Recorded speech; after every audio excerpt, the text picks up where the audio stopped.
രാധ ഞാൻ രാധ കണ്ണനെ മറക്കാത്ത രാധ. രാധ ഞാൻ രാധ കണ്ണനെ മറക്കാത്ത രാധ. വൃന്ദാവനം നീ മറന്നോ, മധുരയെ നീ മറന്നോ. വൃന്ദാവനം നീ മറന്നോ, മധുരയെ നീ മറന്നോ. രാധയെ നീ മറന്നോ, കണ്ണാ പൈക്കളെ നീ മറന്നോ. രാധയെ നീ മറന്നോ, കണ്ണാ പൈക്കളെ നീ മറന്നോ. രാധ രാധ രാധ രാധ മറന്നിട്ടും മറക്കാത്ത രാധ. മറന്നിട്ടും മറക്കാത്ത രാധ. രാധേ രാധേ രാധേ രാധേ മറന്നിട്ടും മറക്കാത്ത രാധ. മറന്നിട്ടും മറക്കാത്ത രാധ.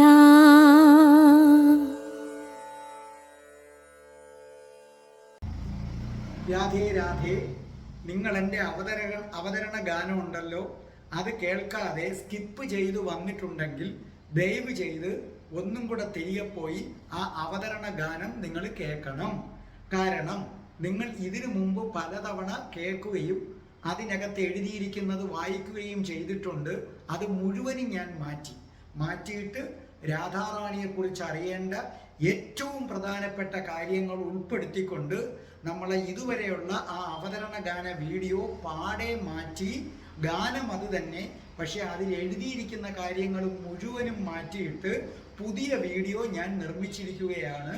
അതുകൊണ്ട് എല്ലാ ദിവസവും നിങ്ങൾ ആ അവതരണ ഗാനം കേട്ടാൽ രാധാറാണിയെക്കുറിച്ചുള്ള പ്രധാന പോയിന്റുകൾ നിങ്ങളുടെ ഹൃദയത്തിൽ തങ്ങി നിൽക്കും. അതുകൊണ്ടാണ് ഞാനിങ്ങനെ സ്പെഷ്യൽ ഒരു ഇൻട്രൊഡക്ഷൻ ശരിക്കും പറഞ്ഞാൽ റെക്കോർഡ് ചെയ്ത് ഞാൻ ഒരെണ്ണം അപ്ലോഡ് ചെയ്തതാണ്. അത് ഡിലീറ്റ് ചെയ്തിട്ടാണ് ഞാൻ വീണ്ടും ഈ വീഡിയോ നിർമ്മിക്കുന്നത്. അപ്പം നിങ്ങൾ സ്കിപ്പ് ചെയ്തിട്ടുണ്ടെങ്കിൽ തീർച്ചയായിട്ടും തിരിച്ചുപോയി അവതരണ ഗാനം ഒരിക്കൽ കൂടി നിങ്ങൾ കേൾക്കണം. അതിൽ എഴുതിയിരിക്കുന്നത് വായിക്കണം. നിങ്ങളുടെ അഭിപ്രായങ്ങൾ എന്നെ അറിയിക്കണം. ഒന്നുകിൽ കമൻറ്റ് ബോക്സിൽ, അല്ലെങ്കിൽ 9645333999 എന്ന എൻ്റെ വാട്സപ്പ് നമ്പറിൽ.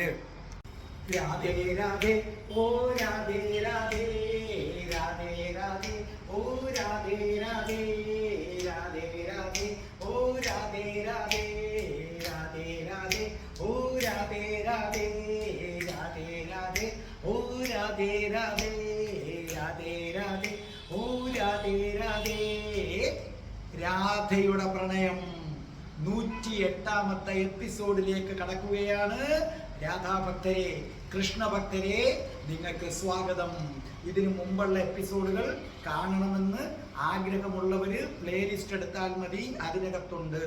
എല്ലാ തിങ്കളാഴ്ചയും 12 മണിക്ക് നാരായണീയത്തിൻ്റെ ക്ലാസ് ഉണ്ട്. ചൊവ്വാഴ്ച രാധാറാണിയുടെ ജീവിത കഥ, ജനനം മുതൽ മരണം വരെയുള്ള ജീവിത കഥ നിരവധി ഗ്രന്ഥങ്ങൾ റിസർച്ച് ചെയ്ത് നടത്തിയാണ് അവതരിപ്പിക്കുന്നത്. ശരിക്കും പറഞ്ഞാൽ ഒരു വീഡിയോ ഇടണമെങ്കിൽ എത്ര പുസ്തകങ്ങൾ റെഫർ ചെയ്യുമെന്ന് നിങ്ങൾക്കറിയാമോ? ഒരുപാട്. കാരണം രാധാറാണിയുടെ കഥ പലയിടത്തായിട്ട് ചിതറിക്കിടക്കുകയാണ്. ആ ചിതറിക്കിടക്കുന്ന കഥകൾ എടുത്തെടുത്ത് അടുക്കിന് കയറ്റി അപ്പോൾ ശരിക്കും പറഞ്ഞാൽ നല്ല സമയം ചെലവാക്കിയാണ് ഞാൻ രാധാറാണിയുടെ കഥകൾ നിങ്ങളുടെ മുമ്പിൽ അവതരിപ്പിക്കുന്നത്. എല്ലാ വ്യാഴാഴ്ചയും അഷ്ടപതി, അത് അഷ്ടപതി നിങ്ങൾ കേൾക്കണം നിർബന്ധമായും. രാധയുടെ കഥ കേൾക്കുന്നവർ അഷ്ടപതി കേട്ടിരിക്കണം. കാരണം നിങ്ങൾക്ക് ധനധാന്യ, പലരും ധനമില്ലാതെ ബുദ്ധിമുട്ടുന്നവരില്ലേ, നിങ്ങൾക്ക് ധനധാന്യ സമൃദ്ധി, ദാമ്പത്യ സൗഖ്യം, പ്രേമിക്കുന്ന പിള്ളേർക്ക് പ്രണയ സാഫല്യം, ഇതെല്ലാം കൂടെ ഒരുമിച്ച് തരുന്ന ഒരു ഗ്രന്ഥം സത്യത്തിൽ അഷ്ടപതി പോലെ വേറെ ഇല്ല എന്നുള്ളതാണ് അതിൻ്റെ സത്യം. എല്ലാ വെള്ളിയാഴ്ചയും മോക്ഷം കിട്ടാൻ ആഗ്രഹിക്കുന്നവര് ധർമ്മപദം കണ്ടിരിക്കണം. അതനുസരിച്ച് ജീവിക്കാൻ ശ്രമിക്കുക. പരാജയപ്പെട്ടാലും കുഴപ്പമില്ല, അടുത്ത ജന്മം അതിൻ്റെ തുടർച്ചയായി വന്ന് നിങ്ങൾക്ക് സഫലീകരിക്കപ്പെടും. ഇംഗ്ലീഷ് സംസാരിക്കാൻ ആഗ്രഹിക്കുന്നവർക്ക് സ്പോക്കൺ ഇംഗ്ലീഷിൻ്റെ വീഡിയോസ് ഇട്ടിട്ടുണ്ട്. ഇവിടെ വന്ന് ചേർന്നോ എന്നുള്ളവർക്ക് എൻ്റെ അടുത്ത് വന്ന് ചേർന്ന് പഠിക്കാം. ഞാൻ കൊല്ലത്താണ്. അതേ കണക്ക് തന്നെ പിന്നെ ജ്യോതിഷമുണ്ട്. ഓരോ മാസത്തിൽ ജനിച്ചവരുടെ ഫലം, നക്ഷത്രത്തിൽ ജനിച്ചവരുടെ ഫലം, എന്ത് ജ്യോതിഷപരമായ സംശയം ഉണ്ടെങ്കിലും ഡിസ്ക്രിപ്ഷൻ ബോക്സിൽ എൻ്റെ നമ്പറുണ്ട്, വിളിച്ചാൽ മതി. 96453339 എന്നതാണ് നമ്പർ. ആ നമ്പറിൽ വിളിച്ചാൽ മതി. അതേ കണക്ക് പ്ലേലിസ്റ്റ് എടുത്താൽ അഷ്ടാവക്ര ഗീതയുണ്ട്, എൻ്റെ മാസ്റ്റർ പീസാണ്, നിങ്ങളത് കേൾക്കണം. അതേ കണക്ക് തന്നെ ഹിന്ദുക്കൾ അറിയേണ്ടവയുണ്ട്. പിന്നെ ജനറൽ ഐറ്റമായിട്ട് പ്രത്യേകം കൊടുത്തിട്ടുണ്ട്. ഭക്തമീരയുടെ കഥയുണ്ട്. കുടുംബമായി താമസിക്കുന്നവർ നിശ്ചയമായി കണ്ടിരിക്കേണ്ട 2 വീഡിയോ ഉണ്ട്. ഒരിടത്തൊരിടത്തൊരച്ഛനുണ്ടായിരുന്നു. പിന്നെ ഹേ അച്ഛാ പ്ലീസ് മകളെ ഒന്ന് കെട്ടിപ്പിടിക്കൂ, അത് ജനറൽ ഐറ്റംസിലാണെന്നാണ് എനിക്ക് തോന്നുന്നത്. രാധാ കുണ്ഠിനെ കുറിച്ച് പ്രത്യേകം വീഡിയോ ഉണ്ട്. അത് പ്ലേലിസ്റ്റിൽ രാധാ കുണ്ഠെന്നും പറഞ്ഞ് നമ്മൾ പ്രത്യേകമായി കൊടുത്തിട്ടുണ്ട്. വൃന്ദാവനം സന്ദർശിക്കാൻ ആഗ്രഹിക്കുന്നവരത് ചെയ്യണം. അപ്പം നമുക്ക് രാധയുടെ പ്രണയം പ്രാർത്ഥിച്ചിട്ട് തുടങ്ങാം. ഓം രാധായേ സ്വാഹ.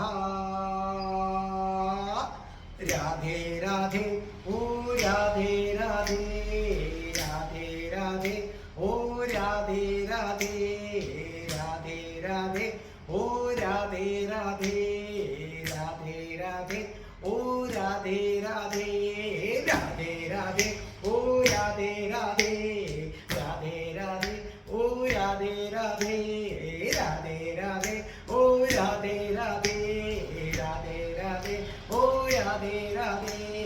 ബർസാനെ വാലി രാധാറാണിക്ക് എന്റെ കൂടെ വിളിച്ചോ. ജയ്. നിങ്ങൾ വിളിക്കാൻ പറ്റുന്ന സാഹചര്യത്തിലാണെങ്കിൽ വിളിച്ചോളൂ. എന്റെ മാതാവ് രാധാറാണിക്ക് ജയ്. എനിക്ക് സർവ്വ ഐശ്വര്യങ്ങളും വാരിക്കോരി തരുന്ന എന്റെ പൊന്ന് രാധാറാണി അമ്മാക്ക് ജയ്. എനിക്ക് രോഗങ്ങൾ വരാതെ കാത്തുരക്ഷിക്കുന്ന രാധാറാണി അമ്മാക്ക് ജയ്. എന്നെ സർവ്വ പാപങ്ങളിൽ നിന്നും മോചിപ്പിച്ചു തരുന്ന രാധാറാണി അമ്മാക്ക് ജയ്. എനിക്ക് രോഗങ്ങൾ വരാതെ രക്ഷിക്കുന്ന രാധാറാണി അമ്മാക്ക് ജയ്. എൻ്റെ അമ്മയുടെ കഥ 108 എപ്പിസോഡ് പൂർത്തിയാക്കാനുള്ള ആയുരാരോഗ്യ സൗഖ്യം തന്ന് എന്നെ അനുഗ്രഹിച്ച എൻ്റെ പ്രിയപ്പെട്ട എൻ്റെ പൊന്ന് രാധാറാണി അമ്മ, എൻ്റെ പൊന്ന് രാധാറാണി അമ്മക്ക് ജയ്. അതുപോലെ നിങ്ങൾ കഠിന കൃഷ്ണഭക്തനായ ഞാൻ എങ്ങനെ രാധാഭക്തനായെന്ന വീഡിയോ കേൾക്കണം. അപ്പൊ നമുക്ക് ആരംഭിക്കാം. രാധയുടെ പ്രണയം 108ാമത്തെ എപ്പിസോഡിലേക്ക് കടക്കുകയാണ്. അതിനു മുമ്പ് ഒരു കാര്യം, ഇന്ന് ഭഗവാൻ ശ്രീകൃഷ്ണന്റെ പ്രസക്തി അത് വളരെ വളരെ വളരെ വളരെ വലുതാണ്. കൃഷ്ണന്റെ പ്രസക്തി, കൃഷ്ണനാണ് സുപ്രീം ഗോഡ്. എന്തുകൊണ്ട്? കൃഷ്ണനെ കുറിച്ച് മാത്രം ഒരു വീഡിയോ ഉടൻ പ്രതീക്ഷിക്കാം. പറ്റുമെങ്കിൽ ഈ ബുധനാഴ്ച തൊട്ട് തുടങ്ങാം. അത് നിരവധി എപ്പിസോഡുകൾ കാണും. എങ്കിൽ മാത്രമേ കൃഷ്ണന്റെ മഹിമ അറിയാൻ പറ്റൂ. ദൈവങ്ങളിൽ വെച്ച് അഗ്രഗണ്യൻ സാക്ഷാൽ ശ്രീകൃഷ്ണ ഭഗവാൻ തന്നെ. ആ ശ്രീകൃഷ്ണ ഭഗവാൻ എന്തുകൊണ്ട് സമ്പൂർണ്ണ അവതാരമാകുന്നു? കൃഷ്ണനെ കുറിച്ച് പലരും പല പല കാര്യങ്ങൾ പറയും. അതിനൊക്കെ ചുട്ട മറുപടികളുമായി വരുന്നു. കൃഷ്ണഭക്തരെ കാത്തിരിക്കുക. രാധേ രാധേ ചാനലിൽ കൃഷ്ണന്റെ പ്രസക്തി. ഭാവികാലം കൃഷ്ണനുള്ളതാണ്. ഇനിയുള്ള യുഗങ്ങളെല്ലാം കൃഷ്ണനുള്ളതാണ്. ഉടൻ പ്രതീക്ഷിക്കുക രാധേ രാധേ ചാനലിൽ. അപ്പോൾ നമുക്ക് തുടങ്ങാം. രാധയുടെ പ്രണയം 108ാമത്തെ എപ്പിസോഡ്. അതേ, ബ്രഹ്മാവ്, വിഷ്ണു, മഹേശ്വരന്മാര് എവിടെ എത്തിച്ചേരുകയാണ്? ഭഗവാനെ കാണാൻ, ശ്രീകൃഷ്ണനെ കാണാൻ ഗോലോകത്തേക്ക് എത്തിച്ചേരുകയാണ്. ഭൂമി അസുരന്മാരെ കൊണ്ട് നിറഞ്ഞു കവിഞ്ഞു. അസുര ഗുണമുള്ള രാജാക്കന്മാര്, അസുരന്മാരെക്കാൾ കഷ്ടമായ മനുഷ്യര് ഇവരെ കൊണ്ട് നിറഞ്ഞു കഴിഞ്ഞു. ഭൂമിദേവി പശുവിന്റെ രൂപമെടുത്ത് ബ്രഹ്മ വിഷ്ണു മഹേശ്വരന്മാരെ സങ്കടമറിയിച്ചു. അതനുസരിച്ച് മഹാവിഷ്ണു ഇവരെയും കൂട്ടി the supreme power, the supreme God അതിനെ കാണാനായിട്ട് വരികയാണ്, അതിനെ കാണാനായിട്ട് വരികയാണ്. അങ്ങനെ വന്നവർ ഗോലോകത്തിന്റെ മുന്നിൽ നിന്നു. അപ്പോൾ അവിടെ കാവൽക്കാര് തടഞ്ഞു നിർത്തി, ചോദിച്ചു നിങ്ങൾ ആരാണ്? അപ്പോൾ പറഞ്ഞു ഞങ്ങൾ ബ്രഹ്മ വിഷ്ണു മഹേശ്വരന്മാരാണ്, ഞങ്ങൾ ശ്രീകൃഷ്ണ ഭഗവാനെ കാണാൻ വന്നിരിക്കുകയാണെന്ന് പറഞ്ഞു. അപ്പോൾ നിങ്ങൾ കാത്തു നിൽക്കൂ എന്ന് പറഞ്ഞു. അകത്ത് കയറി. അകത്ത് കയറിയിട്ട് കുറച്ചു കഴിഞ്ഞപ്പോൾ അതാ വരുന്നു, അതാ വരുന്നു അതീവ സുന്ദരി, അതീവ സുന്ദരി. കയ്യിലൊരു ചൂരൽ വടി ഇങ്ങനെ കറക്കി തോളൊന്ന് മുകളിലേക്ക് ഉയർത്തി. ആ 2 വിരലുകൾ കൊണ്ട്, ചൂണ്ടുവിരൽ കൊണ്ടും മറ്റു 2 വിരലുകൾ കൊണ്ടും അന്തരീക്ഷത്തിൽ ഇങ്ങനെ ചൂരൽ വടി കറക്കി കറക്കി കനക ചിലങ്ക കിലുക്കി കിലുക്കി വരികയാണ് ശതചന്ദ്രാനന. ആ സൗന്ദര്യം കണ്ട് അത്ഭുതപ്പെട്ട് നിൽക്കുകയാണ്. ശതചന്ദ്രാനന വന്നിട്ട് ചോദിച്ചു, നിങ്ങളാണ് ബ്രഹ്മ വിഷ്ണു മഹേശ്വരന്മാർ അല്ലേ? അപ്പോൾ ബ്രഹ്മാവും വിഷ്ണുവും മഹേശ്വരനും പറഞ്ഞു അതെ. ഒരൽപ്പം ഗാംഭീര്യത്തോടു കൂടി തന്നെ പറഞ്ഞു അതെ, ഇദ്ദേഹമാണ് സർവവും പ്രപഞ്ചം സൃഷ്ടിക്കുന്ന ബ്രഹ്മാവ്, ഇതാനാണ് മഹാവിഷ്ണു പരിപാലിക്കുന്നത്, ഇതാണ് സംഹാരകനായ ശിവൻ. അപ്പൊ ശതചന്ദ്രാനനയുടെ ചോദ്യം, ഞെട്ടിപ്പിക്കുന്ന ചോദ്യം. ശതചന്ദ്രാനന ചോദിച്ചു, അല്ല നിങ്ങൾ ഈ ബ്രഹ്മാവ് വിഷ്ണു ശിവൻ എന്ന് പറയുന്നു, ഏത് മണ്ഡലത്തിലെ ബ്രഹ്മാവാ? അപ്പോൾ ബ്രഹ്മാവും ശിവനും അമ്പരന്ന് പോയി. അവര് പറഞ്ഞു ഇത് ഏത് മണ്ഡലത്തിലെന്നോ?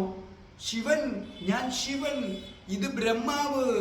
അപ്പൊ വീണ്ടും ശതചന്ദ്രാനന തന്റെ ചൂരൽ വടി ചുഴറ്റിക്കൊണ്ട് പറഞ്ഞു, ഇവിടെ ഒരുപാട് ബ്രഹ്മാണ്ടങ്ങളുണ്ട്, ഒരുപാട് ബ്രഹ്മാണ്ടങ്ങളിൽ ഒരുപാട് ശിവന്മാരുണ്ട്, ഇത് ഏത് ബ്രഹ്മാണ്ടത്തിലെ ഏത് ശിവനാന്ന് പറ.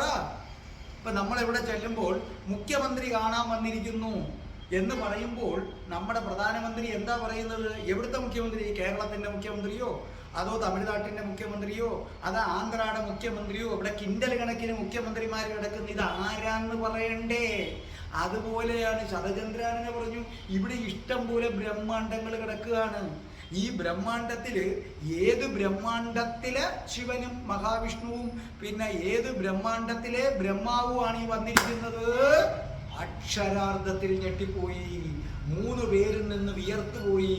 അപ്പോഴാണ് അവർ മനസ്സിലാക്കുന്നത് തങ്ങൾ എത്ര നിസാരന്മാരാണെന്ന്.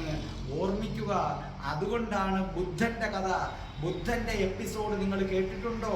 അതിൽ ബുദ്ധന്മാർ ഇവരെ ദേവന്മാരായിട്ടാ പറയുന്നത്. ഇവർ ഈശ്വരനല്ല, ഇതിന് മുകളിലൊരാളുണ്ട്, ഇവര് ദേവന്മാരാണെന്ന് പറയുന്നത് അതുകൊണ്ടാണ്. അപ്പോൾ ഇവര് പറഞ്ഞു ഞങ്ങളെ സംബന്ധിച്ചിടത്തോളം ഞങ്ങൾക്ക് അങ്ങനെ പറയാൻ അറിയില്ല, ഞങ്ങളുടെ ബ്രഹ്മാണ്ടത്തിൽ നിന്ന് പുറത്തങ്ങനെ പോയിട്ടില്ല, ഇവിടെ ഞങ്ങൾ ആദ്യമായിട്ട് വരികയാണ്. അപ്പൊ ശതചന്ദ്രാനന പറഞ്ഞു ഇത് നല്ല തമാശയായി പോയി. നിങ്ങൾക്ക് 3 പേർക്കും സ്വന്തം വാസസ്ഥലം എവിടാന്നറിയാൻ വയ്യേ? ഇതെന്തൊരത്ഭുതം! നിങ്ങൾ ഏത് ബ്രഹ്മാണ്ടത്തിൽ നിന്ന് വരുന്നു എന്ന് ഞാൻ ചോദിച്ചപ്പോൾ നിങ്ങൾ പറയുന്നു അതറിയാൻ വയ്യെന്ന്. ഇത് നമ്മളടുത്തൊരാള് നിന്റെ വീട്ടുപേരെന്തെന്ന് ചോദിക്കുമ്പോൾ അതെനിക്ക് അറിയാൻ വയ്യാന്ന് പറഞ്ഞാൽ മറ്റൊരാൾക്ക് പരിഹാസം തോന്നത്തില്ലേ? ഇത് തന്നെയാണ് ശതചന്ദ്രാനന പറഞ്ഞു, ഇതെന്തൊരുപാട്, നിങ്ങൾക്ക് സ്വന്തം വാസസ്ഥലം അറിയത്തില്ല, നിങ്ങളുടെ വീട് വിട്ട് ഇതുവരെ എവിടെയും നിങ്ങൾ പുറത്തു പോയിട്ടില്ല, നിങ്ങൾ ഇന്ന് വരെ ഗോലോകത്തേക്ക് വന്നിട്ടുമില്ല അല്ലേ? അപ്പോൾ ദേവന്മാരാകെ നിസ്സഹായരായി. അവര് 3 പേരും കൂടെ പറഞ്ഞു അതെ, ഞങ്ങൾ ഇതുവരെ പുറത്തു പോയിട്ടില്ല, ഏത് ബ്രഹ്മാണ്ടമാണെന്ന് അറിയില്ല. അപ്പോ ഉടനെ ശതചന്ദ്രാനന പറഞ്ഞു സ്വന്തം ബ്രഹ്മാണ്ടത്തിന്റെ പേരറിഞ്ഞൂടാ, നിങ്ങൾ വളരെ പ്രസന്നവതരായി കാണപ്പെടുകയും ചെയ്യുന്നു. മന്ദബുദ്ധികളായ പ്രസന്നവതരാണോ നിങ്ങൾ? കണ്ടോ, ബ്രഹ്മാവിനെയും വിഷ്ണുവിനെയും ശിവനെയും കൂടെ ചേർത്ത് വിളിക്കുകയാണ് ശതചന്ദ്രാനന മന്ദബുദ്ധികളെന്ന്. ഒരു കാര്യം ആദ്യമേ ഞാനങ്ങ് പറഞ്ഞേക്കാൻ പൊന്നെ, ഇല്ലെങ്കിൽ ആളുകൾ ചന്ദ്രഹാസം ഇളക്കിക്കൊണ്ട് വരും. ഇത് ദിലീപ് സാറ് പറഞ്ഞതല്ല. ഗർഗസംഹിത എടുക്കുക, 28ാമത്തെ പേജ് എടുക്കുക. ഡോക്ടർ PV പത്മനാഭന്റെ വ്യാഖ്യാനമാണ്. അതിനകത്ത് എഴുതി വെച്ചിട്ടുള്ളത് ഞാൻ പറഞ്ഞേ ഉള്ളൂ. ഇല്ലെങ്കിൽ എല്ലാവരും കൂടെ വേണമെങ്കിൽ പറയും, എന്തു മന്ദബുദ്ധി ഒന്നു, വിഷ്ണുവിനെയും ശിവനെയും കയറി വിളിക്കാൻ ഇയൊക്കെ എങ്ങനെ ധൈര്യം വന്നു, ഇങ്ങനൊക്കെ ചോദിച്ചു കളയും. പൊന്നെ ഞാനല്ല പറയുന്നത്, ഗർഗസംഹിത. അത് ഡോക്ടർ PV പത്മനാഭന്റെ ബുക്കാണെങ്കിൽ അതിനകത്ത് 28ാമത്തെ പേജിനകത്ത് കൊടുത്തിരിക്കുന്ന കാര്യമാണിത്. അപ്പൊ ശതചന്ദ്രനെ പറയാണ്, നിങ്ങൾ എന്തൊരു മന്ദബുദ്ധികളായിട്ടുള്ള പ്രസന്നവതരാണ്. കഷ്ടം കഷ്ടം കഷ്ടം. മന്ദബുദ്ധികൾ സന്തോഷിച്ചു നിൽക്കുന്നു. ബ്രഹ്മാവും വിഷ്ണുവും ശിവന്റെ അവസ്ഥയൊന്ന് ആലോചിച്ചു നോക്കെ. അപ്പൊ പറയുകയാണ്, നിങ്ങളെ സംബന്ധിച്ചിടത്തോളം നിങ്ങൾ പഴത്തിനുള്ളിൽ വളരുന്ന പുഴുവിനെ പോലെയാണ്. പഴത്തിനുള്ളിൽ വളരുന്ന പുഴുവിന് ആ പഴമാണ് ലോകം, അതിനപ്പുറത്തേക്കൊന്നും അറിയില്ല. നമ്മൾ കിണറ്റിനുള്ളിൽ കിടക്കുന്ന തവള എന്ന് പറയുന്നത് പോലെ. എന്നിട്ടും ശതചന്ദ്രാനന പരിഹാസം നിർത്തുന്നില്ല. ശതചന്ദ്രാനന പറയുകയാണ്, ഉദുംബര വൃക്ഷത്തിന്റെ ഫലത്തിനകത്ത് കീടമിരിക്കും. ഉദുംബര വൃക്ഷത്തിന്റെ അകത്തിരിക്കുന്ന കീടത്തിന് ഉദുംബര വൃക്ഷത്തിന് പുറത്തൊരു ലോകമുണ്ടെന്ന് പറഞ്ഞാൽ അറിയില്ല. അതുപോലെ ആയിപ്പോയല്ലോ നിങ്ങളിത് ഏത് ബ്രഹ്മാണ്ടമെന്നറിയാതെ ഞാൻ പിന്നെ ചെന്ന് എന്തോ പറയുക. അവിടെ ഇവരങ്ങ് നിന്ന് ഉരുകുകയാണ് 3 പേരും. മനസ്സിലായില്ലേ? ഇപ്പൊ നമ്മൾ പറയത്തില്ലേ കിണറ്റിലെ തവള, അതിനെ സംബന്ധിച്ചിടത്തോളം പുറത്തൊരു കടലുണ്ടെന്ന് പറഞ്ഞാൽ അത് വിശ്വസിക്കില്ല. ഇവിടെ അതുപോലെയാണ്. ഒടുവിൽ മഹാവിഷ്ണു രംഗത്തെത്തി. മഹാവിഷ്ണു രംഗത്തെത്തിയിട്ട് പറഞ്ഞു, നോക്കൂ, ഏത് ബ്രഹ്മാണ്ടത്തിലെന്ന് ചോദിച്ചാൽ സാക്ഷാൽ ഭഗവാൻ ശ്രീകൃഷ്ണൻ കൃഷ്ണിഗർഭ അവതാരമെടുത്ത മണ്ഡലം. കൃഷ്ണിഗർഭ അവതാരമെടുത്ത മണ്ഡലം. വാമന അവതാരമെടുത്ത് വാമദേവന്റെ നഖം കൊണ്ട് ബ്രഹ്മാണ്ടത്തിൽ വിടവുണ്ടായി. അത് ഒരു ബ്രഹ്മാണ്ടത്തിലേ ഉള്ളെന്ന് ഞങ്ങൾ കരുതുന്നു. ആ ബ്രഹ്മാണ്ടത്തിലെ ബ്രഹ്മാവും വിഷ്ണുവും ശിവനുമാണ് വന്നിരിക്കുന്നത്. അപ്പോൾ പറഞ്ഞു, അത് ശരി, ഭഗവാൻ കൃഷ്ണിഗർഭ അവതാരമെടുത്ത ആ കൃഷ്ണിഗർഭ അവതാരമെടുത്ത മണ്ഡലം വാമനദേവന്റെ നഖം കൊണ്ട് കാലുമുറിഞ്ഞ ബ്രഹ്മാണ്ടം അവിടുത്തെയാണ് നിങ്ങളില്ലേ? അത് പിന്നെ പറയണ്ടേ? എന്നിട്ട് മഹാവിഷ്ണുവിനെ അഭിനന്ദിച്ചു. കൊള്ളാം, താങ്കൾ ഇത് പറഞ്ഞു, വളരെ നന്നായി, താങ്കളെ ഞാൻ അഭിനന്ദിക്കുന്നു. സ്വന്തം വാസസ്ഥലത്തിന്റെ പേരെങ്കിലും നമ്മൾ അറിഞ്ഞു വെച്ചേക്കണമെന്ന് പറഞ്ഞിട്ട് ശതചന്ദ്രാനന പോയി. അപ്പൊ ബ്രഹ്മാവും ശിവനും കൂടെ പറഞ്ഞു, അല്ല, അപ്പൊ വേറെയും ശിവനുണ്ടോ? വേറെയും ബ്രഹ്മാവുണ്ടോ? മഹാവിഷ്ണു പറഞ്ഞു, അതെ, ഈ ഭൂമിയിൽ നിരവധി ബ്രഹ്മാണ്ടങ്ങൾ ഈ ലോകത്തുണ്ട്. അതിൽ ഒന്നിന്റെ അധിപർ മാത്രമാണ് നമ്മൾ. അപ്പോൾ ഈ സർവ ബ്രഹ്മാണ്ടങ്ങളുടെയും അധിപനാണോ ശ്രീകൃഷ്ണൻ? അതെ, ശ്രീകൃഷ്ണൻ അനേക കോടി വിഷ്ണുക്കളുടെ അധിപൻ, അനേക കോടി ശിവന്മാരുടെ അധിപൻ, അനേക കോടി ബ്രഹ്മാവിന്റെ അധിപൻ, ബ്രഹ്മാവിന്റെ അധിപൻ, ശിവന്റെ അധിപൻ, വിഷ്ണുവിന്റെ അധിപൻ ശ്രീകൃഷ്ണൻ. ശ്രീകൃഷ്ണൻ, ശ്രീകൃഷ്ണൻ. അപ്പോൾ ഇവർ അമ്പരന്ന് നിൽക്കുകയാണ്, അമ്പരന്ന് നിൽക്കുകയാണ്. നമുക്കും മുകളിൽ ഒരാളുണ്ടെന്ന് തന്നെ ഇപ്പോഴാണ് മനസ്സിലായത്. ആ ആളിന്റെ പവർ എന്താണെന്ന് അറിഞ്ഞു നിൽക്കുകയാണ്. അപ്പോൾ കാണാം, വീണ്ടും വരികയാണ്. വടി ഇങ്ങനെ ചുഴറ്റി ശതചന്ദ്രാനന വരികയാണ്. ശതചന്ദ്രാനന വന്നിട്ട് പറഞ്ഞു, ശ്രീകൃഷ്ണ ഭഗവാൻ നിങ്ങൾ അകത്തേക്ക് കടക്കാൻ അനുവാദം തന്നിരിക്കുന്നു, വന്നുകൊള്ളൂ. അപ്പോൾ അവരെല്ലാം കൈകൂപ്പിക്കൊണ്ട് പറഞ്ഞു, ഓം ക്ലീം കൃഷ്ണായ നമഃ, ഓം ക്ലീം കൃഷ്ണായ നമഃ, ഓം ക്ലീം കൃഷ്ണായ നമഃ. അപ്പോൾ മുമ്പോട്ട് നടന്ന ശതചന്ദ്രാനന ഒന്ന് തിരിഞ്ഞു നിന്നു. നിന്നിട്ട് പറഞ്ഞു, നില്ല് നില്ല് നില്ല് നില്ല് നില്ല് നില്ല് നില്ല് നില്ല്. ഗോലോകത്ത് പ്രവേശിക്കണമെങ്കിൽ ഇത് പറ്റില്ല. അപ്പോൾ അവര് പറഞ്ഞു, എന്താ ഇത് പറ്റില്ലേ? ഞങ്ങൾ കൃഷ്ണനെ സ്തുതിച്ചത്. നോക്കൂ, ഗോലോകത്തിന്റെ അധിപ രാധാറാണിയാണ്. രാധാറാണിയെ സ്തുതിക്കാതെ തന്നെ സ്തുതിച്ചാൽ കൃഷ്ണൻ അത് സ്വീകരിക്കുകയില്ല. അത് ബ്രഹ്മ വിഷ്ണു മഹേശ്വരന്മാർക്കൊരു പുതിയ അറിവായിരുന്നു. അപ്പോൾ പറഞ്ഞു, നിങ്ങൾ രാധാജിയെ സ്തുതിക്കുക. ഗോലോകത്തിന്റെ അധിപ രാധാറാണിയാണ്. രാധാറാണി പറയുന്നതിനപ്പുറം ഈ ഗോലോകത്തൊന്നും തന്നെ നടക്കുകയില്ല. അതുകൊണ്ട് നിങ്ങൾക്ക് ഇതിനകത്തേക്ക് വരണമെങ്കിൽ രാധയെ സ്തുതിക്കണം. ഓം രാധായേ സ്വാഹ എന്ന മന്ത്രം ഉരുവിടൂ. അപ്പോൾ അവർ പറഞ്ഞു, ഓം രാധായേ സ്വാഹ, ഓം രാധായേ സ്വാഹ, ഓം രാധായേ സ്വാഹ. ആ സമയത്ത് ശതചന്ദ്രാനന താൻ കറക്കിക്കൊണ്ടിരുന്ന ചൂരൽവടി മുകളിലേക്ക് എറിഞ്ഞു.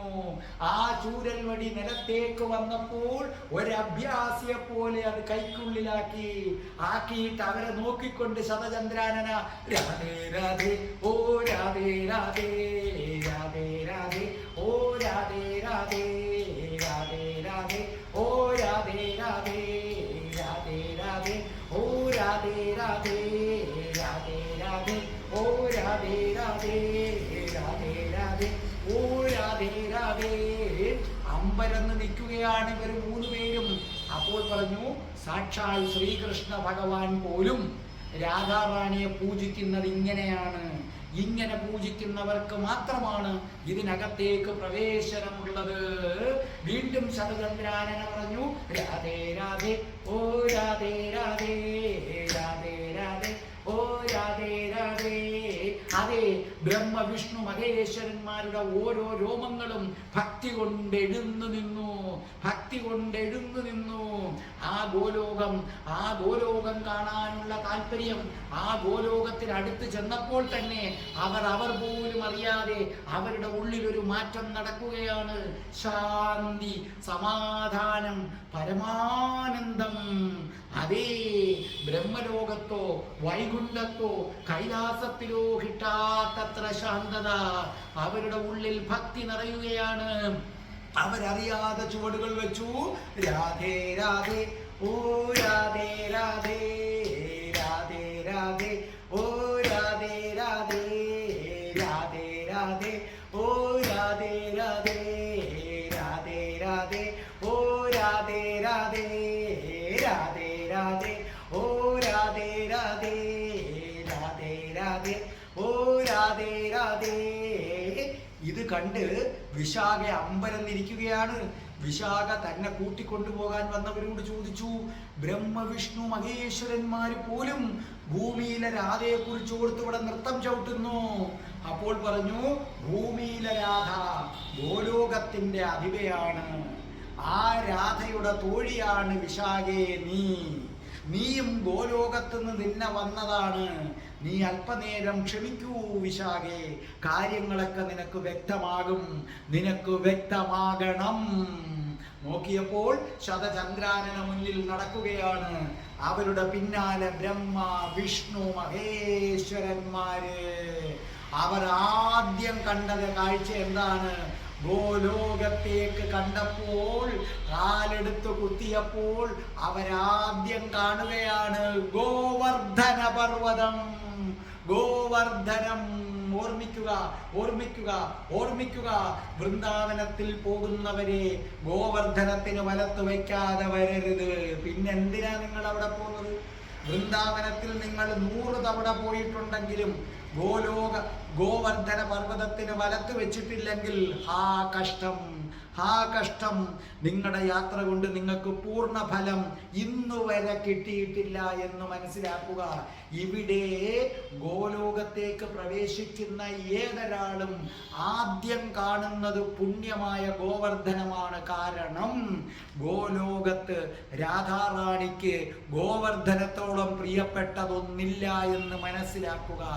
രാധാറാണിക്ക് ഗോവർദ്ധനം പ്രിയപ്പെട്ടതായതുകൊണ്ട് സാക്ഷാൽ ശ്രീകൃഷ്ണ ഭഗവാനും ഗോവർദ്ധന പർവ്വതം അത്രയ്ക്ക് പ്രിയപ്പെട്ടതാണ്. ആ ഗോവർദ്ധനത്തെ വലത്ത് വയ്ക്കാതെ നിങ്ങൾ വൃന്ദാവനത്തിൽ പോയി തിരിച്ചു വന്നാൽ പിന്നെ എന്തിനാ നിങ്ങൾ ഇവിടുന്ന് അവിടം വരെ പോയത്? അതുകൊണ്ട് ഈ ചാനൽ കേൾക്കുന്നവർ ഇനിയെങ്കിലും അവിടെ പോയാൽ ഒരു ദിവസവും കൂടെ അധികം നിൽക്കുക, നിന്നിട്ട് ഗോവർദ്ധനത്തിന് വലത്ത് വയ്ക്കുക. അതേ ബ്രഹ്മ വിഷ്ണു മഹേശ്വരന്മാര് ഗോവർദ്ധന പർവ്വതം തല നിവർത്തി പിടിച്ചു നിൽക്കുന്നു. മഞ്ഞുകൊണ്ടങ്ങനെ മൂടി നിൽക്കുന്നു. അതിൻ്റെ പുറമാകെ പേരറിയാത്ത പുഷ്പങ്ങൾ കൊണ്ടിങ്ങനെ നിറഞ്ഞു നിൽക്കുന്നു. കണ്ടാൽ ഗോവർദ്ധന പർവ്വതത്തെ പൂമാലയണിയിച്ചതുപോലെ തോന്നും. ഇവരകത്തേക്ക് കടക്കുമ്പോൾ ആദ്യം കണ്ട കാഴ്ചയാണത്. ഗോവർദ്ധനം ഇങ്ങനെ തല നിവർത്തി പിടിച്ചു നിൽക്കുന്നു. ഗോവർദ്ധനം മുഴുവൻ മഞ്ഞുകൊണ്ട് മൂടി നിൽക്കുന്നു. ഗോവർദ്ധനത്തിലേക്ക് പൂക്കളിങ്ങനെ ചൊരിഞ്ഞ് വീണ് കിടക്കുന്നു. അസാമാന്യ സുന്ദരമായ പൂക്കള്. അതേ കഴുത്തിൽ വനമാല ധരിച്ച് കൃഷ്ണൻ നിൽക്കുന്നത് പോലെ ഒരു പർവ്വതം മാല ധരിച്ചിങ്ങനെ നിൽക്കുകയാണ്. ബ്രഹ്മ വിഷ്ണു മഹേശ്വരന്മാര് താണ് വീണ് ഗോവർദ്ധന പർവ്വതത്തെ തൊഴുതു. അപ്പോൾ അവര് കാണുകയാണ് അവിടെ ഒരു ആഘോഷം നടക്കുന്നു. നിരവധി ഗോപികമാര് നൃത്തം ചവിട്ടുന്നു. അവരോടൊപ്പം നിരവധി പശുക്കള്. അവരാ കാഴ്ച കണ്ട് അമ്പരന്നു പോയി. ഗോപികമാരെല്ലാവരും കൂടെ ചേർന്ന് ഗോവർദ്ധന പർവ്വതത്തിന്റെ അടുത്ത് നിന്നുകൊണ്ട് നൃത്തം ചവിട്ടുകയാണ്. രാധേ രാധേ ഗോവിന്ദ ഗോവിന്ദ രാധേ രാധേ രാധേ ഗോവിന്ദ ഗോവിന്ദ രാധേ രാധേ രാധേ ഗോവിന്ദ ഗോവിന്ദ രാധേ രാധേ രാധേ ഗോവിന്ദ ഗോവിന്ദ രാധേ രാധേ രാധേ ഗോവിന്ദ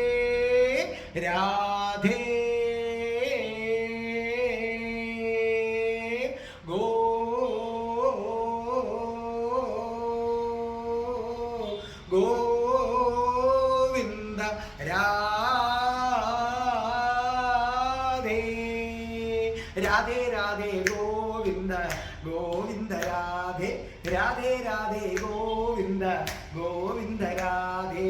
ശതചന്ദ്രാനന ചിരിഞ്ഞു പുഞ്ചിരിച്ചുകൊണ്ട് പറഞ്ഞു, ഇവിടെ വസന്തോത്സവം നടക്കുകയാണ്. വസന്തോത്സവത്തിന്റെ ആഘോഷങ്ങളാണ് നിങ്ങൾ ഈ കാണുന്നതെന്ന് പറഞ്ഞു. അവര് ഒരു നിമിഷം വിസ്മയമായി നിന്നുപോയി. ആ ഗോപികമാര്, എന്തൊരു സൗന്ദര്യമാണ് ആ ഗോപികമാർക്ക്, എന്തൊരു സൗന്ദര്യമാണ് ആ ഗോപികമാർക്ക്. അപ്പോൾ വിശാഖ പറഞ്ഞു, അയ്യോ ആ നിൽക്കുന്നത് ഞാനല്ലേ ആ നിൽക്കുന്നത്. അപ്പോൾ വിശാഖയെ കൂട്ടിക്കൊണ്ടുവന്ന സ്ത്രീ പുഞ്ചിരിയോടുകൂടി പറഞ്ഞു, അതേ വിശാഖയെ, അപ്പോൾ ഈ ഇരിക്കുന്ന ഞാൻ എനിക്കൊന്നും മനസ്സിലാകുന്നില്ല. വിശാഖയെ, നീ ഗോലോകത്തെ ഗോപികയാണ്. വിശാഖയെ, രാധാറാണിയുടെ പ്രിയപ്പെട്ട തോഴിയാണ്. രാധാറാണി എവിടെ പോയാലും ഗോലോകത്ത് നീ കൂടെ ഉണ്ടായിരിക്കും. അതുകൊണ്ട് തന്നെ ഭൂമിയിൽ അവതാരമെടുത്തപ്പോഴും വിശാഖ എൻ്റെ കൂടെ വേണമെന്ന് പറഞ്ഞു.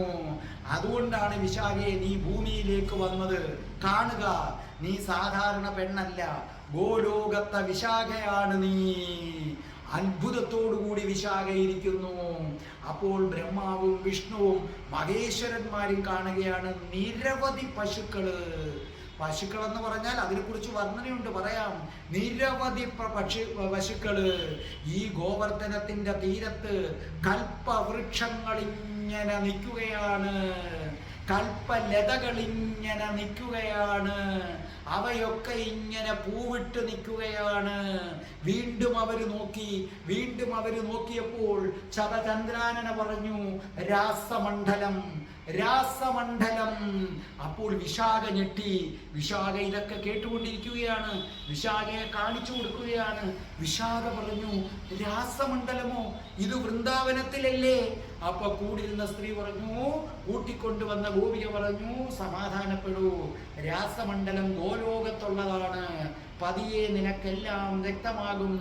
ആ രാസമണ്ഡലം നിറയെ കൽപ്പവൃക്ഷങ്ങള്, നിരവധിയായിട്ടുള്ള കൽപ്പലതകൾ കൊണ്ടിങ്ങനെ മൂടപ്പെട്ട് കിടക്കുന്നു. പേരറിയാൻ വയ്യാത്ത പുഷ്പങ്ങള്, പേരറിയാൻ വയ്യാത്ത മരങ്ങള്, എല്ലാത്തിൽ നിന്നും പൂക്കൾ ചൊരിഞ്ഞു വീണുകൊണ്ടേയിരിക്കുന്നു. രാസമണ്ഡലത്തില് ദിവ്യമായ ഒരു അനുഭൂതി. അപ്പോൾ ബ്രഹ്മ വിഷ്ണു മഹേശ്വരന്മാര് ആ രാസമണ്ഡലത്തെ തൊഴു. അപ്പോൾ അവര് പറഞ്ഞു, ദേ നോക്കൂ, ശ്യാമവർണ്ണയായ യമുന ശാന്തമായി ഒഴുകുന്നു. ശ്യാമവർണ്ണമാണ്, കൃഷ്ണന്റെ അതേ നിറം. അവർ യമുനാ നദിയുടെ അടുക്കലേക്ക് ചെന്നു. അവർ മുട്ടുകുത്തി നിന്ന് യമുനാദേവിയെ പ്രാർത്ഥിച്ചു, അനുഗ്രഹിക്കണേ, അനുഗ്രഹിക്കണേ, അനുഗ്രഹിക്കണേ.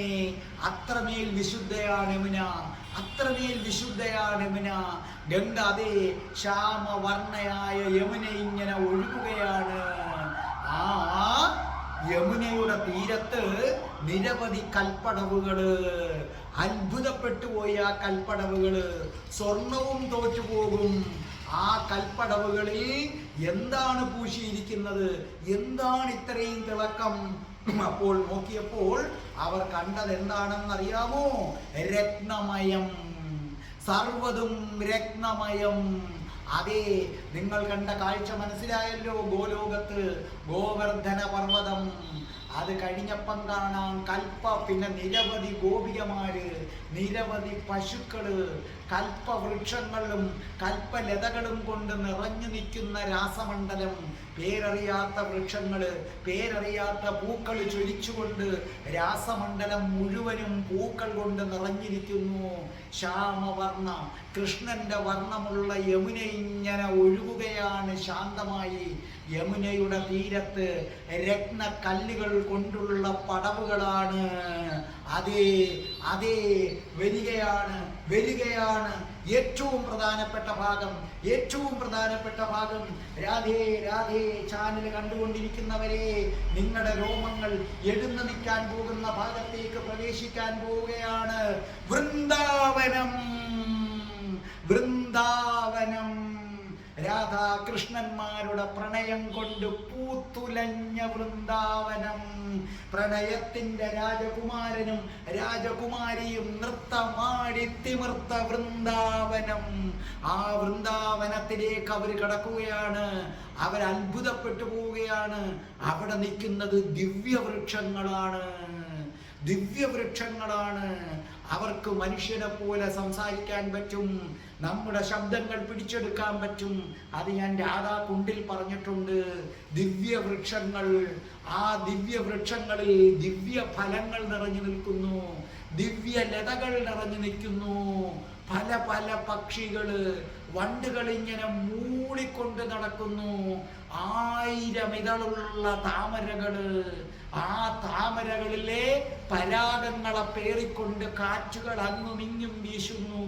അവിടെ താമര പൂവിന്റെ മണം. വൃന്ദാവനം നിങ്ങൾക്ക് മനസ്സിലാകുന്നുണ്ടോ? കണ്ടു നോക്കൂ. വൃന്ദാവനം ഒന്ന് കൺമുന്നിൽ കണ്ടു നോക്കൂ. നിങ്ങൾ കണ്ട ഇവിടുത്തെ വൃന്ദാവനമല്ല, ഗോലോക വൃന്ദാവനം. ദിവ്യവൃക്ഷങ്ങള്, ദിവ്യലതകള്. ആ ദിവ്യവൃക്ഷങ്ങളിലൊക്കെ ദിവ്യമായ ഫലങ്ങള്, ഫ്രൂട്ട്സുകൾ പിടിച്ചു നിൽക്കുകയാണ്. അവിടെ ദിവ്യമായ പക്ഷികള്, വണ്ടുകൾ മൂളിപ്പറക്കുന്നു, മയിലുകൾ ഇങ്ങനെ പീലി വിടർത്തി നിൽക്കുന്നു, കുയിലുകൾ മധുരമായി കൃഷ്ണന്റെ നാമം ജപിക്കുന്നു, രാധാറാണിയുടെ നാമം ജപിക്കുന്നു. കുയിലുകള് 1000 ഇതളുകളുള്ള താമര കൊണ്ട് നിറഞ്ഞു നിൽക്കുന്നു. അവിടെ മുഴുവനും താമരയുടെ സുഗന്ധം വ്യാപിച്ചു നിൽക്കുന്നു. കാറ്റത്ത് താമരയുടെ പരാഗങ്ങൾ ഇങ്ങനെ പറന്ന് നടക്കുകയാണ്. അസാധാരണമായ വ്യത്യസ്തമായ സുഗന്ധം, അസാധാരണമായ സുഗന്ധം. ആ വൃന്ദാവനത്തിന്റെ മധ്യത്തിലായി 36 വനങ്ങൾ ചേർന്ന നികുഞ്ചം, കുടിലുകൾ. വൃന്ദാവനത്തിന്റെ നടുക്ക് 36 വനങ്ങൾ കൂടി ചേർന്ന നികുഞ്ചം, ലതാ നികുഞ്ചം. പ്രിയപ്പെട്ടവരെ, ഈ ലതാ നികുഞ്ചത്തിലാണ് അഷ്ടപതി നടക്കുന്നത്. അഷ്ടപതിയിലെ ശ്രീകൃഷ്ണ ലീലകൾ, അതിമഹത്തായ രതിലീലകൾ, ആത്മരതി, അത് നടക്കുന്നത് ഈ വള്ളിക്കുടിലാണ്. ഈ 36 വനങ്ങൾ നിറഞ്ഞ നികുഞ്ചം, 36 വനങ്ങൾ കൂടിച്ചേർന്ന ലതാ നികുഞ്ചം, അവിടെ വെച്ചാണ് കൃഷ്ണലീലകൾ നടക്കുന്നത്. തൻ്റെ ലീലകൾ അവിടെ വെച്ചുള്ള ലീലകളാണ് ഭഗവാൻ ശ്രീകൃഷ്ണൻ ജയദേവ കവിക്ക് കാണിച്ചു കൊടുക്കുകയും ജയദേവ കവി അത് അഷ്ടപതി എന്ന ഗ്രന്ഥമായി ഗീതാ ഗോവിന്ദമായി എഴുതുകയും അതാണ് ഞാൻ വ്യാഴാഴ്ച നിങ്ങളെ പഠിപ്പിക്കുന്നത്. അതുകൊണ്ടാണ് ഞാൻ നിങ്ങളോട് പറഞ്ഞത്, രാധയുടെ പ്രണയം കാണുന്നവർ നിശ്ചയമായും അഷ്ടപതി കാണണം, എങ്കിലേ നിങ്ങൾക്ക് ആ ഫലസിദ്ധി പൂർണ്ണമാകൂ. അതെൻ്റെ ചാനൽ കാണാൻ വേണ്ടിയല്ല ഞാൻ പറയുന്നത്. രാധയുടെ പ്രണയം കാണുമ്പോൾ ഭക്തി കുറയ്ക്കും. അഷ്ടപതി പാടിക്കുമ്പോൾ അഷ്ടപതിയുടെ ക്ലാസ് കേൾക്കുമ്പോൾ നിങ്ങൾക്ക് മനസ്സിലാകും ആരാ രാധ, ആരാ കൃഷ്ണൻ, എന്താ അവരുടെ ലീലകള്. രാധാകൃഷ്ണന്മാരുടെ മുന്നിൽ രുക്മിണിയും സത്യഭാമയും ജാമ്പവതിയും ഒന്നുമല്ല. ഈ പ്രപഞ്ചം പോലും നിശ്ചലമാണെന്ന് നിങ്ങൾക്ക് മനസ്സിലാക്കും. ഇനി ഈ 36 നികുഞ്ചമുണ്ടല്ലോ, അവയിലെങ്ങനെ തിളങ്ങുന്ന ഗോളങ്ങൾ ഒഴുകി നടക്കുകയാണെന്ന് ആലോചിച്ച് നോക്കേ. 36 വനങ്ങൾ വള്ളിക്കുടില് പോലെ ചേർന്ന് നിൽക്കുകയാണ്. ആ വള്ളിക്കുടിലിൽ ശ്രീകൃഷ്ണ രതിലീല. അവിടെ ആകട്ടെ എന്തു ചെയ്തിരിക്കുന്നു, തിളങ്ങുന്ന ഗോളങ്ങൾ ഇങ്ങനെ പറന്ന് പറന്ന് നടക്കുകയാണ്. അതിങ്ങനെ ആകാശത്തൂടെ ഒഴുകി നടക്കുകയാണ്. വഴിയോരങ്ങൾ കണ്ട് അമ്പരന്ന് പോവുകയാണ്. വഴികളിലൊക്കെ ഇങ്ങനെ കൊടികൾ കൊണ്ട് അലങ്കരിച്ചിരിക്കുന്നു. എല്ലാ വഴികളിലും വിടർന്ന പുഷ്പങ്ങൾ. അതിലേറ്റവും പ്രധാനം താമരയാണ്. 1000 ഇതളുകളുള്ള താമര വഴിയിലിങ്ങനെ വിടർന്നു നിൽക്കുന്നു. നിങ്ങൾ ആലോചിച്ചു നോക്കേ, നിങ്ങളൊരു വഴിയിലൂടെ പോവുകയാണ്. ആ വഴിയുടെ ഇരുവശവും നിങ്ങൾ കാണുന്ന താമരയല്ല, 1000 ഇതളുകളുള്ള താമര. പിന്നെ പേരറിയാത്ത നിരവധി പൂക്കള്, അസാമാന്യമായ പൂക്കളുടെ ഗന്ധം. വഴി നീളെ കൃഷ്ണ ഭഗവാന്റെ നാമവും രാധാറാണിയുടെ നാമവും രൂപവും കൊത്തിയ കൊടികൾ ഇങ്ങനെ പറന്നു നടക്കുന്നു. ആ വഴികളിൽ മയിലുകൾ പീലി നിവർത്തി ആനന്ദ നൃത്തം ചവിട്ടുന്നു. അതേ വഴിയിൽ കുയിലുകൾ കൃഷ്ണനെ കുറിച്ച് ഗോവിന്ദ എന്നുള്ള ഗാനം മധുരമായി ആലപിക്കുന്നു. നമ്മൾ നേരത്തെ കേട്ട ഗോവിന്ദ ഗോവിന്ദ രാധേ ഗോവിന്ദ, അത് മധുരമായി അവരങ്ങനെ ആലപിക്കുകയാണ്. അപ്പോൾ കാണാം 100 കണക്കിന് യുവതികള്, അതിസുന്ദരിയായ യുവതികള്. അവര് കുണ്ഡലം ധരിച്ചിരിക്കുന്നു, സൂര്യനെ പോലെ ശോഭിക്കുന്ന കുണ്ഡലം. അവരിങ്ങനെ മൺകുടങ്ങളേന്തി നടക്കുന്ന കാഴ്ച. ബ്രഹ്മ വിഷ്ണു മഹേശ്വരന്മാർ അമ്പരന്ന് നോക്കുകയാണ്. അങ്ങനെ നടക്കുന്നതിൻ്റെ ഇടയിൽ അവിടുത്തെ ഭിത്തികള് മുഴുവൻ രത്നമയമാണ്. സകലതും രത്നമയമാണ്. ആ രത്നമയമായ ഭിത്തികളിൽ നോക്കി അവരെന്ത് ചെയ്യുന്നു? സ്വന്തം മുഖം നോക്കുകയും സ്വന്തം മുടികൾ കോതി ഒതുക്കുകയും ചെയ്യുന്നു. നമ്മൾ കണ്ണാടിയിൽ നോക്കി മുഖം മിനുക്കുന്നത് പോലെ അവര് ആ രത്നത്തിന്റെ ശോഭയിൽ നോക്കി അവര് മുടികൾ ഇങ്ങനെ ഒതുക്കുകയാണ്. അവരുടെ കഴുത്തിൽ രത്നമാലകൾ അണിഞ്ഞിരിക്കുന്നു, കൈകളിൽ വളകൾ അണിഞ്ഞിരിക്കുന്നു. ഈ സ്ത്രീകൾ അവരുടെ തലയില് ചൂടാമണി രത്നം ധരിച്ചിരിക്കുന്നു. എന്തൊരു സൗന്ദര്യമാണിത്, എന്തൊരു സൗന്ദര്യമാണിത്. ശതചന്ദ്രാനന തിരിഞ്ഞു നിന്നിട്ട് പറഞ്ഞു, അതെ, ഗോപികമാരിൽ രാധാറാണിക്ക് ഏറെ പ്രിയപ്പെട്ടവരാണിവർ. രാധാറാണിക്കും കൃഷ്ണനും ഏറെ പ്രിയപ്പെട്ട ഗോപികമാരാണ് നിങ്ങൾ ഇപ്പോൾ കണ്ടത്. അതാണ് ഇവർക്ക് ഇത്രയും സൗന്ദര്യം. അവിടെ മുഴുവനും രത്നമാളികകളാണ്. നമ്മളെ വീട് സിമെന്റും ഒക്കെ കൊണ്ട് തേച്ചു വെച്ചിരിക്കുകയില്ലേ, അവിടെ മുഴുവനും രത്നമാളികകളാണ്. ഓരോ കവാടത്തിലും ഓരോ വാതിലിന്റെ മുന്നിലും കോടിക്കണക്കിന് ലക്ഷക്കണക്കിന് പശുക്കളാണ്, ഒന്നും രണ്ടുമല്ല, ലക്ഷക്കണക്കിനല്ല, കോടിക്കണക്കിന് പശുക്കളെ കൊണ്ട് നിറഞ്ഞിരിക്കുകയാണ് വൃന്ദാവനം. നോക്കൂ, കോടിക്കണക്കിന് പശുക്കളെ ഒന്നിച്ചു കണ്ടാലുള്ള നിങ്ങളുടെ ചിന്ത എന്താണെന്ന് ആലോചിച്ചു നോക്കേ, നിങ്ങളുടെ അത്ഭുതം എന്താണെന്ന് ആലോചിച്ചു നോക്കേ. 1000 പശുക്കളെ തന്നെ ഒന്നിച്ചു കണ്ടാൽ നമുക്ക് അത്ഭുതമാണ്. അപ്പൊ കോടിക്കണക്കിന് പശുക്കൾ ഇങ്ങനെ നിറഞ്ഞു നിൽക്കുകയാണ്. എന്ന് മാത്രമോ, അവരൊക്കെ ദിവ്യമായ അലങ്കാരങ്ങൾ അണിഞ്ഞിരിക്കുകയാണ്. ശ്വേത പർവ്വതത്തെ പോലെ അങ്ങനെ ശോഭിക്കുകയാണ്. അവര് പാലിങ്ങനെ ചുരത്തിക്കൊണ്ട് നിൽക്കുകയാണ്. അത്ഭുതപ്പെടുകയാണ്. പശുക്കള് ദിവ്യ അലങ്കാരങ്ങൾ അണിഞ്ഞവര്, ശ്വേത പർവ്വതത്തെ പോലെ ശോഭിക്കുന്നവര്, പാല് ചുരത്തിക്കൊണ്ട് നിൽക്കുന്നവര്, നല്ല യൗവനയുക്തര്. കാരണം ഗോലോകത്ത് വാർദ്ധക്യത്തിന് പ്രവേശനമില്ല. നല്ല യൗവനയുക്തര്, നല്ല ഇണക്കമുള്ളവര്, ഭയങ്കര ഗുണമുള്ളവര്. എല്ലാ പശുക്കൾക്കും കുട്ടികളുണ്ട്. പശുക്കുട്ടികളുടെ വാലൊക്കെ നീല നിറത്തിലാണ്. ആലോചിച്ച് നോക്കേ, കോടിക്കണക്കിന് പശുക്കുട്ടി, എല്ലാവർക്കും നീലവാല്. ഇവരുടെ കൊമ്പ് സ്വർണം പൂശിയതുപോലെ, ഇവരുടെ കൊമ്പുകൾ മുഴുവനും സ്വർണം കൊണ്ട് പൂശിയിരിക്കുകയാണ്. പൂശിയതുപോലെയല്ല, ഇവരുടെ കൊമ്പുകൾ മുഴുവനും സ്വർണം കൊണ്ട് ഇങ്ങനെ പൂശിയിരിക്കുകയാണ്. കിങ്ങിണി മണികൾ ധരിച്ചിരിക്കുകയാണ്. അപ്പൊ നിങ്ങൾ ആലോചിച്ച് നോക്കൂ, 1 കോടിക്കണക്കിന് പശുക്കൾ ഒന്നിച്ച് ആ കിങ്ങിണി മണികൾ ചവിട്ടി നടക്കുന്ന രംഗം ഒന്ന് ആലോചിച്ച് നോക്കേ. ജിൽ ജിൽ എന്ന് പറഞ്ഞ മധുര ശബ്ദം നിങ്ങൾ ആലോചിച്ച് നോക്ക്. നമ്മൾ കൊലുസിട്ടുകൊണ്ട് ഒരു പെണ്ണ് നടന്നാൽ തന്നെ എന്ത് ശബ്ദമാണ്. അപ്പോൾ ഇവിടെ കിങ്ങിണി മണികൾ ധരിച്ച് കോടിക്കണക്കിന് പശുക്കള് ഇടയ്ക്കിടയ്ക്ക് ആ തലയൊക്കെ ഒന്ന് ആട്ടുമ്പോൾ മണികളൊക്കെ ഇങ്ങനെ കിടുകിടുകിടുകിടാന്നടിക്കും. എന്നിട്ടോ ഈ പശുക്കളും പശുക്കുട്ടികളും സ്വർണ്ണ തുല്യമായ മാല ധരിച്ചിരിക്കുന്നു. ആ പശുക്കളിൽ നിന്നും പശുക്കുട്ടികളിൽ നിന്നും രത്നത്തിൽ നിന്നെന്ന പോലെ പ്രകാശങ്ങൾ പുറത്തേക്ക് പൊക്കൊണ്ടിരിക്കുന്നു. നമ്മൾ രത്നക്കല്ലിൽ നിന്ന് പ്രകാശം ഇങ്ങനെ ബഹിർഗമിക്കുന്നത് പോലെ ഈ പശുക്കുട്ടികളുടെയും പശുവിൻ്റെയും ശരീരത്തിൽ നിന്ന് ഏത് പുറത്തേക്ക് വരികയാണ്? പ്രകാശങ്ങൾ പുറത്തേക്ക് വരികയാണ്. അത് പല നിറം.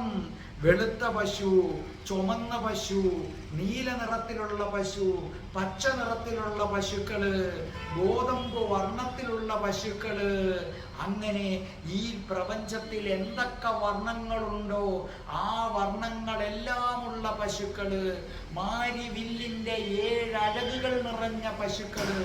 ഇവരുടെയൊക്കെ ദേഹത്ത് ഗോലോകത്തെ യുവതികളുടെ കരചിഹ്നം, അതായത് ഗോപികമാര് നമ്മളിപ്പോൾ എന്താ പറയണ്ട, ഒരു മഷിക്കകത്ത് കൈമുക്കിയതിന് ശേഷം പേപ്പറിനകത്ത് പതിപ്പിച്ചാൽ അപ്പം നമ്മുടെ കൈയുടെ അടയാളം അവിടെ കാണില്ലേ?